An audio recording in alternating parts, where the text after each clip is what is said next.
Assalamualaikum warahmatullahi wabarakatuh. Salam guru hebat di seluruh Indonesia. Kali ini saya akan berbagi praktik baik tentang budaya positif sebagai implementasi kurikulum merdeka pendidikan yang berpusat pada anak. Kegiatan ini telah kami laksanakan di komunitas belajar Kopi Gaul di TK ASI Desa Sukarapi, Kecamatan Ciberem, Kabupaten Kuningan. Dan sebagai komunitas belajar Kopi Gaul di TK ASI, kami memandang perlu untuk menyebarluaskan budaya positif ini kepada teman-teman kami di luar TK ASI, yaitu rekan guru yang tergabung dalam komunitas PKG dan KKG di wilayah Kecamatan Ciberem. Semoga apa yang telah kami laksanakan di TK ASI bisa dilaksanakan juga oleh teman-teman di sekolahnya masing-masing. Baik teman-teman, selamat menyaksikan, dan jika teman-teman ada saran untuk kami Kombel Kopi Gaul di TK ASI, silahkan tulis saja di komentar. Kami terbuka sekali untuk masukan dan respon baik dari teman-teman semuanya. Dan teman-teman juga boleh request tema apa lagi yang bisa kami sharing di video-video selanjutnya. Terima kasih, selamat menonton. Pengalaman penerapan budaya positif baik yang sudah saya pelajari maupun yang sudah saya lakukan di sekolah saya bersama rekan-rekan dan anak-anak didik. Lanjut. Nah, di dalam budaya positif ada konsep utama, yaitu ada konsep utama pembelajaran budaya positif. Ada berapa, Bu? Nah, ada berapa? Iya, konsep utama pembelajaran budaya positif ada 7. Yang pertama yaitu perubahan paradigma belajar. Yang kedua, disiplin positif. Yang ketiga, motivasi perilaku manusia. 4, kebutuhan dasar manusia. 5, posisi kontrol restitusi. 6, keyakinan kelas. Dan terakhir yaitu segitiga restitusi. Apa sih ke-7 konsep utama ini? Nanti kita akan kupas satu persatu. Dan untuk menerapkan pendidikan ke anak, kita harus menguasai yang 7 di sini. Baik guru maupun orang tua di rumah harus memahami apa sih isi-isi dan apa yang harus kita lakukan. Kita lanjut ke slide berikutnya. Nah, pembelajaran dengan paradigma baru dirancang berdasarkan prinsip pembelajaran terdiferensiasi. Artinya, terdiferensiasi di sini kita sebagai guru tidak melihat atau menyamaratakan anak. Jadi di Jikun pelajaran sama, sekarang tidak bisa begitu, tidak bisa seperti itu. Karena setiap anak itu punya kemampuan yang berbeda-beda, gitu ya. Jadi sehingga pendidikan terdiferensiasi itu cenderung kita itu sebagai guru harus bisa memilih membedakan anak dari kemampuan masing-masing, karena anak itu sangat unik. Jadi dilihat dari keunikannya. Sekarang begini, anak itu tidak lihai lah dalam bernyanyi misalnya, tapi dalam olahraga dia bagus sekali. Nah, kalau kita menyamaratakan, akhirnya jadi kemampuan anak itu tidak terasah oleh kita, ya, mengerti ya? Diferensiasi itu tidak menyamaratakan, tetapi membedakan anak menurut kemampuannya dan melihat keunikan-keunikan yang ada pada diri anak, sehingga setiap siswa belajar sesuai dengan kebutuhannya, perkembangannya untuk mewujudkan profil Pancasila. Nah, ini visi kita ini di dalam Merdeka Belajar atau di dalam Merdeka Mengajar itu, guru itu harus bisa mewujudkan profil pelajar Pancasila. Apa saja itu profil? Ayeuna, apa sih disiplin positif itu? Coba, siapa yang tahu disiplin positif? Disiplin apa disiplin? Ibu ada yang tahu disiplin?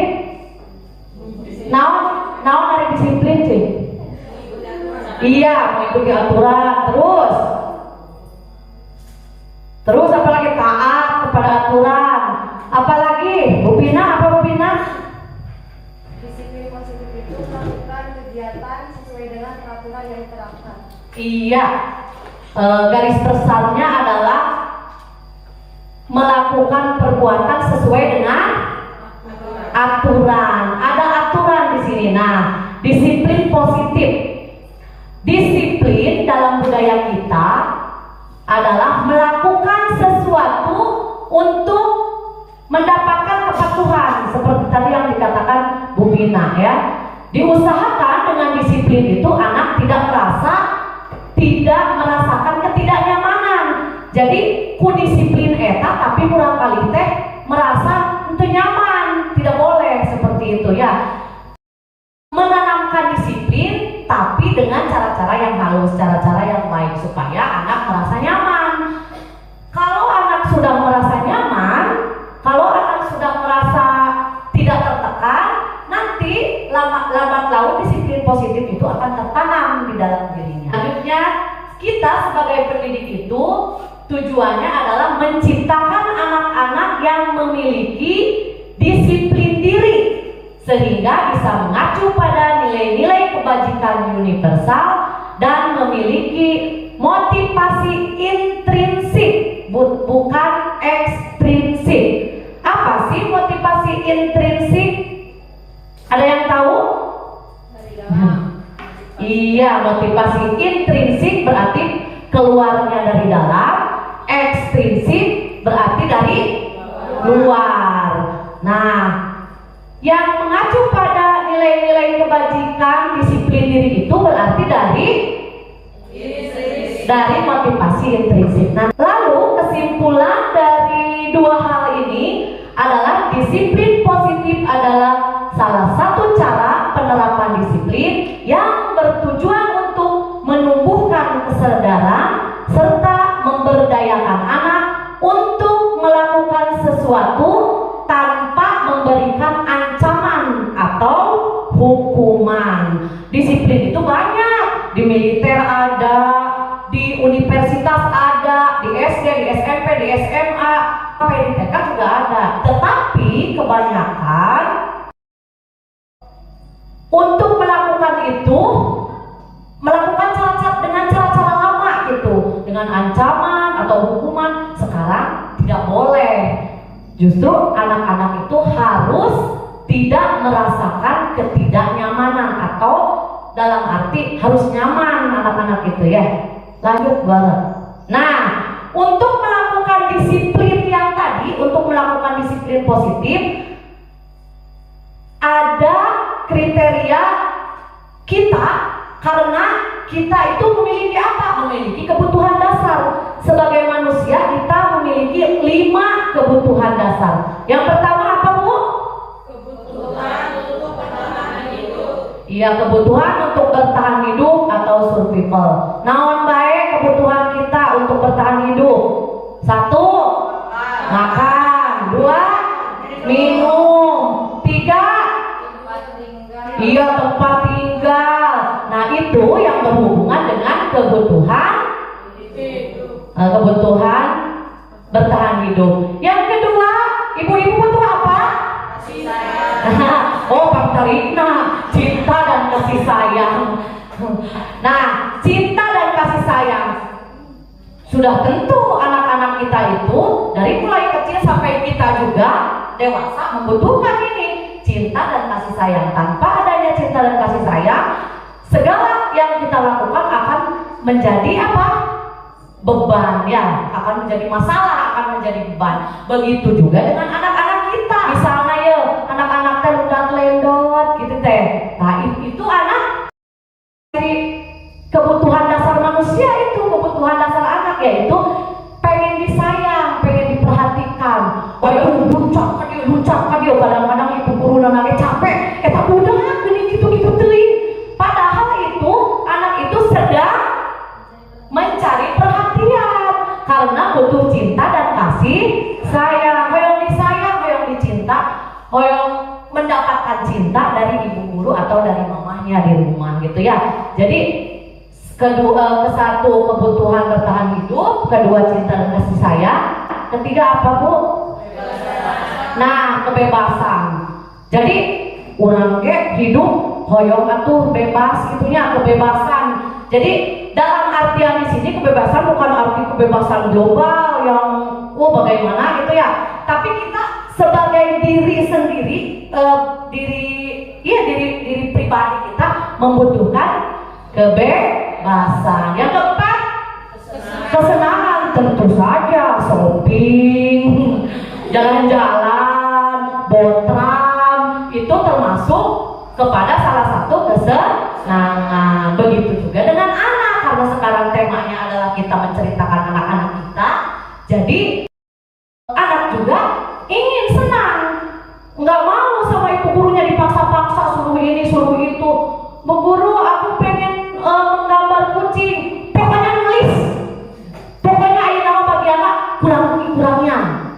Nggak boleh seperti itu ya, karena anak-anak juga butuh senang, nggak mau tertekan, nggak mau terbebani atau yang lainnya, happy bersama teman-teman dan lain-lain. Nah, yang kelima adalah kekuasaan. Tidak mungkin sebagai manusia tidak mungkin kita jijik hayangnya, tidak punya kemauan. Jadi ada unsur kekuasaan. Jadi kekuasaan di sini misalnya contoh kecil aja nih kepada anak-anak. Kalau misalkan lagi di kelas nih, wah sekarang di kamar ayah pun udah punya aku, atau merasa diri paling hebat aja gitulah kekuasaan. Itu wajar-wajar saja karena itu termasuk ke dalam kebutuhan dasar yang dimiliki manusia. Ya, mengerti Bu? Ya. Nah, dari kebutuhan dasar ini ada bertahan hidup, cinta dan kasih sayang, kebebasan, kesenangan, kekuasaan. Tentu saja karena adanya motivasi. Upami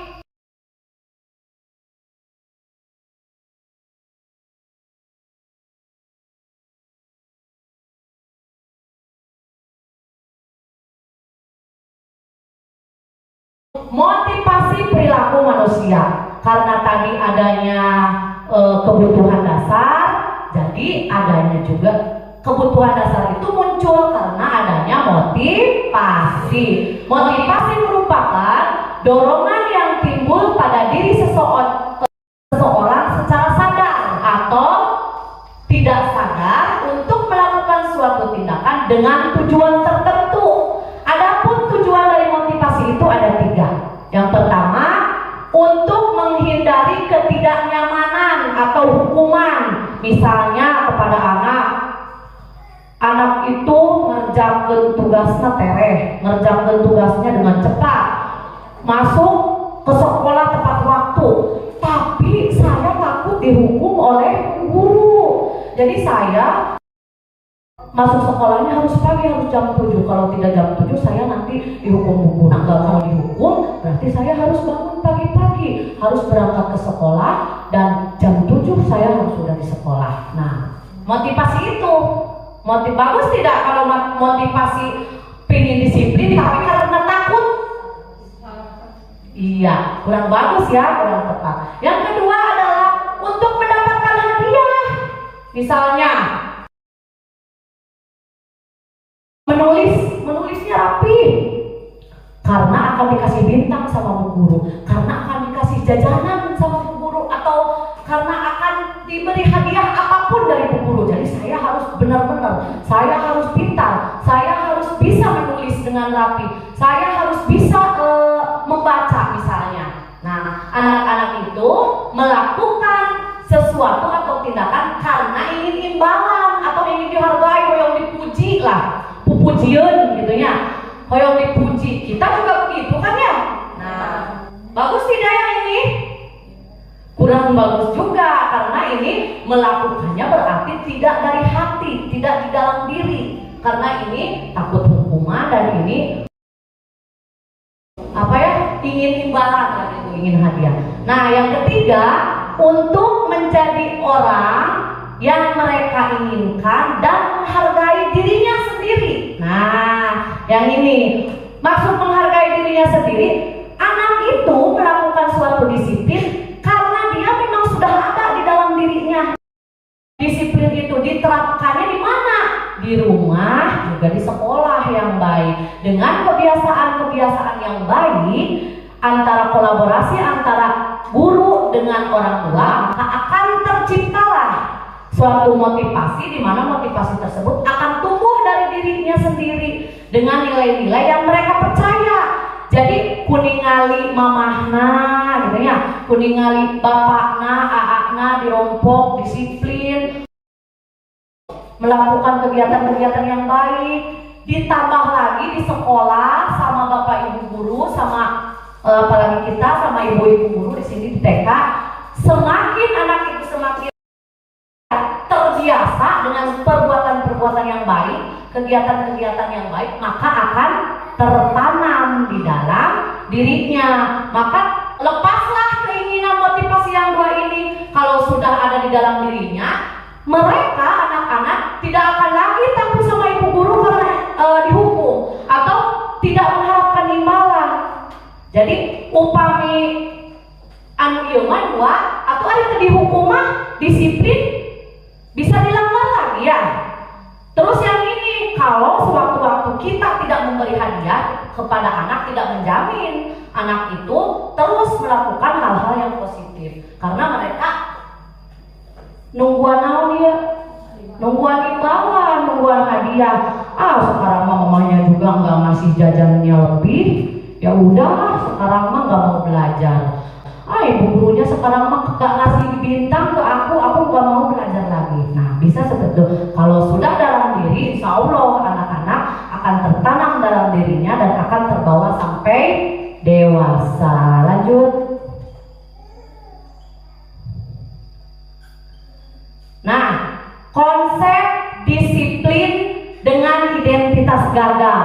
Tadi kan yang dua itu kan melakukan disiplin karena takut dihukum. Yang kedua melakukan disiplin karena ingin penghargaan. Nah, kalau hukuman yang timbul dalam diri anak tidak nyaman.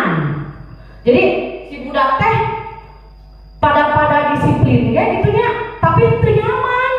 Jadi ada perasaan gimana ya kalau kita saja orang dewasa nih, kalau misalkan kita ingin disiplin tapi kita terpaksa nih karena takut sesuatu atau ada hukuman atau apa, kan kita tidak nyaman ya.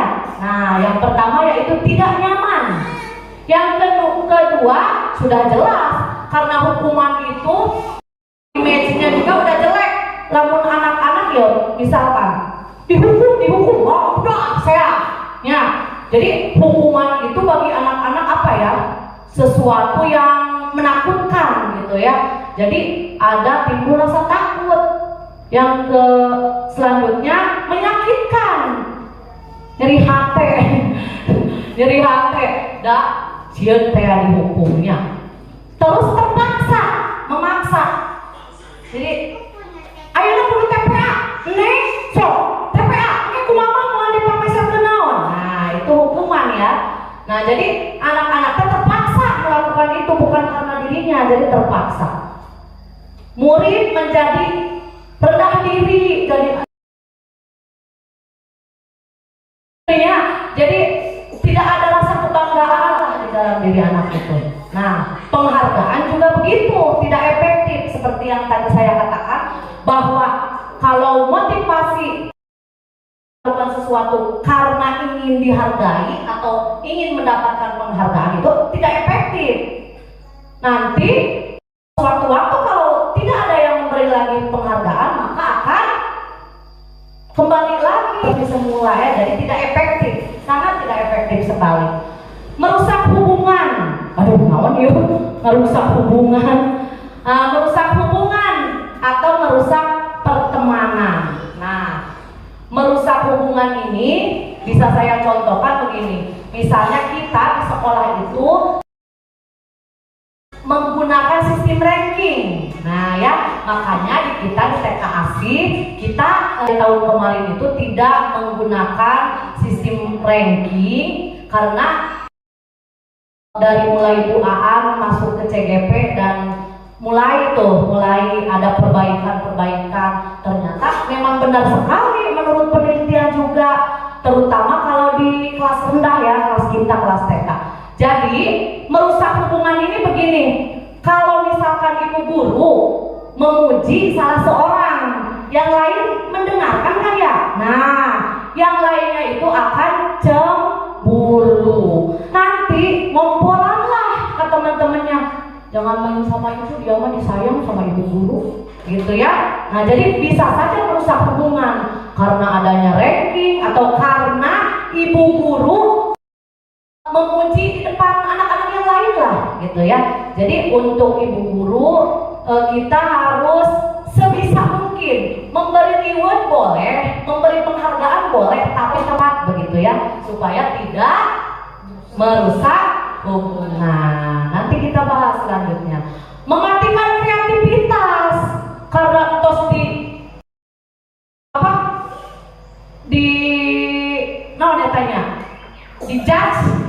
dijudge jadi dia si dia mah bisa matematikana nya budak teh ngeluh moal tiasa matematika gitu macam jadi mah matematika teh kumaha nya kieu bae atuh ieu mah dikieun. Nah itu bisa mematikan kreativitas, jadi down ya. Menghukum dengan sistem ranking yang tadi saya katakan. Sistem ranking iya memang itu sebagai bentuk reward, tapi bisa disebut hukuman bagi siapa? Bagi anak-anak yang tidak memiliki ranking, gitu ya. Nah, yang selanjutnya adalah merampas hak untuk menghargai dirinya sendiri. Berikanlah kepada anak itu penjelasan yang real, yang jelas, yang konkret, supaya anak-anak itu paham bahwa oh saya harus melakukan ini karena nantinya begini gitu. Nah, yang ini konsep disiplin dengan identitas sukses. Yang tadi mah gagal kan ya Bu ya? Ya. Nah, yang ini konsekuensi dan restitusi. Mengapa keyakinan kelas? Kenapa bukan peraturan kelas? Jawabannya di sini. Keyakinan timbul dari diri, keyakinan. Kalau peraturan dilaksanakan hanya karena ada peraturan saja.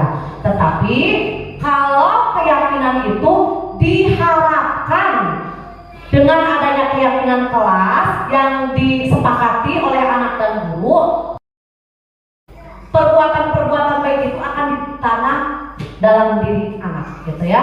Nah ini bentuk restitusi. Nanti bisa dipraktekkan ya Bu ya kepada anak-anak. Kita di sekolah tadi belajar sifat ya. Nah, tapi tadi masih nangis. Katanya karena kertas lifatnya dirobek kain, itu benar. Perbuatan seperti itu merobek hasil karya teman itu baik atau tidak? Tidak baik, tidak apa-apa, karena semua orang pernah melakukan kesalahan. Guru juga pernah melakukan kesalahan, membuat teman, dan yang sekarang dilakukan oleh Ain juga itu perbuatan yang salah, membuat Bani menjadi bernami jadi sendirian. Nah, guru ingin tahu apa sih alasan Ain tadi merobek kertas lipatnya Bani?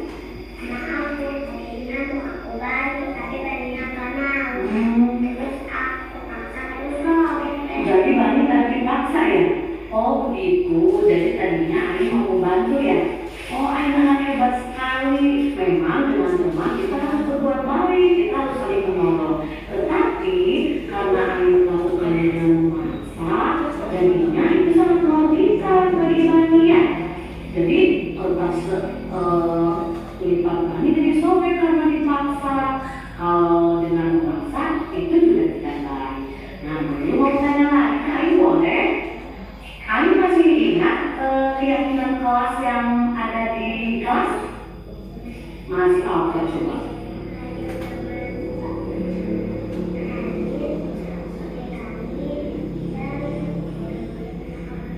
Iya, pintar sekali Ain, tapi masih ingat ya? Nah, dulu mau tanya lagi, yang tadi Ain lakukan kira-kira itu menyenangkan tidak bagi teman? Tidak ya. Nah, coba apa sih contohnya saling menyayangi itu?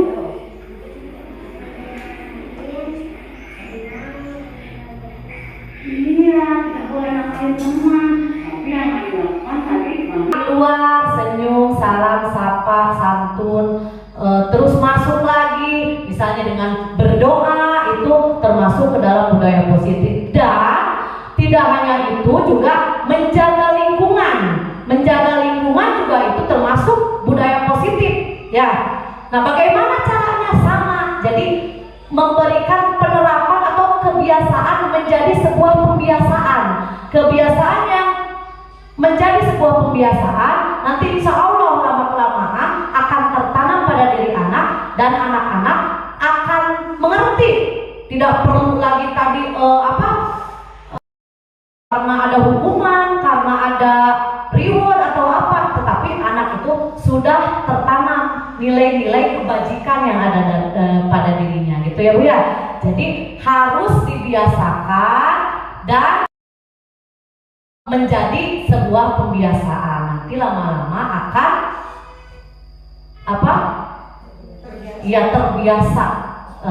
Jadi di dalam diri anak itu sudah tertanam, gitu ya Bu ya. Jadi sekali lagi, nilai-nilai kebajikan yang ada kita terapkan dengan melakukan pembiasaan di sekolah maupun di rumah. Makanya orang tua dan guru itu harus berkolaborasi dengan baik supaya tidak ada ketimpangan di dalam memberikan pendidikan atau memberikan